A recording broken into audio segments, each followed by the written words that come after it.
Magandang hapon ng Monday. Welcome sa Lotto Result Today PH.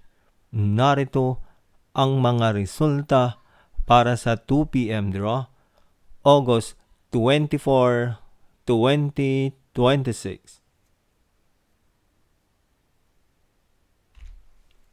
Para sa resulta ng 2D Lotto, 24 at 24.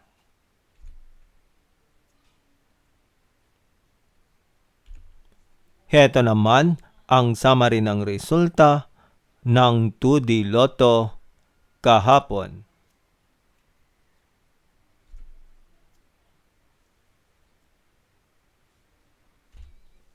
Para sa resulta ng 3D Lotto, 1, 1 at 7.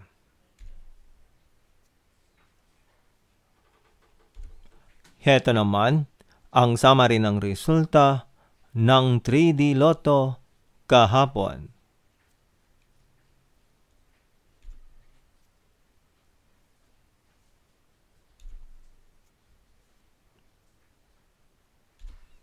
At yan ang mga resultang ngayong 2 p.m. draw ng Monday. Para lagi kang updated sa mga Lotto draw result, mag-like and subscribe. Maraming salamat sa panonood.